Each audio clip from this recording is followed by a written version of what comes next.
Good morning seventh class. आज ये आपका 8 चैप्टर है, ठीक है, कारक। ठीक है, देखिए नीचे लिखे वाक्यों को पढ़िए। खा है आपका, बिल्ली ने रोटी खाई, राहुल बाजार से सामान लाया, वह दिनेश को पीट रहे हैं, वह सड़क पर घूम रहे हैं। अब देखिए यहाँ पे उपयुक्त वाक्यों में मोटे छपे शब्द ने, से, को, पर, बिल्ली, बाजार, दिनेश, सड़क आदि का संबंध अन्य शब्दों से बता रहे हैं। ठीक है, यही शब्द कारक कहलाते हैं। ठीक है बच्चों, ठीक है सेवन्थ क्लास, यही शब्द कारक कहलाते हैं। अब देखिए अतः संज्ञा या सर्वनाम शब्दों का वाक्य की क्रिया से संबंध कराने वाले शब्द कारक कहलाते हैं। कारक चिन्हों को परसर्ग भी कहते हैं। ठीक है, अब देखिए यहाँ पे कारकों के भेद। कारकों के 8 भेद होते हैं। कारकों के 8 भेद पर उनके चिन्ह परसर्ग इस प्रकार है। अब देखिए यहाँ पे देखो, कर्ता कारक ने कर्म कारक को, ठीक है, करण कारक से के द्वारा, संपादक कारक को के लिए,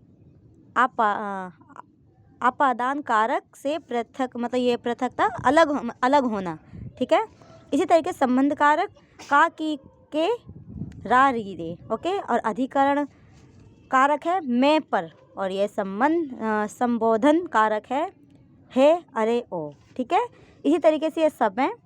कर्ता कारक क्या है? किसी काम के करने वाले को कर्ता कहा जाता है। वाक्यों में जो शब्द किसी कार्य को करने वाले का बोध कराते हैं उसे कर्ता कारक कहते हैं। अब इनकी ये पहचान है। ठीक है सेवन्थ क्लास, देखो ये पहचान है, आप इनकी पहचान को अच्छे से रीड करोगे। ठीक है, अब नेक्स्ट देखिए, फिर इसी तरीके से आपका ये कर्म कारक है, फिर करण कारक है, फिर ये संपादन है। ठीक है, फिर ये आपादान, इसी तरीके से आपको ये सारे करने हैं। ठीक है, फिर ये अधिकरण, फिर ये संबोधन कारक। अब यहाँ पे दे रखा है आपका कारकों के संबंध में ध्यान रखने योग्य कुछ बातें। अब देखिए यहाँ पे दे रखा है ये कर्म कारक तथा संपादन कारक के अंतर। कर्म कारक और संपादक कारक दोनों के लिए को प्रसर्ग का प्रयोग किया जाता है, पर दोनों के प्रयोग में अंतर होता है। ठीक है, जैसे कि ये देखिए यहाँ दे रखा है पुलिस ने चोर को पकड़ा। ठीक है ना, इसी तरीके से ये आपको ये सारे रीड करना है।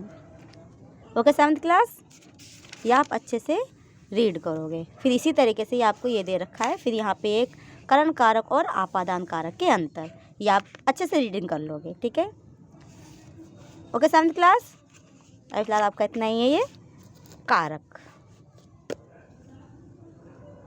ओके।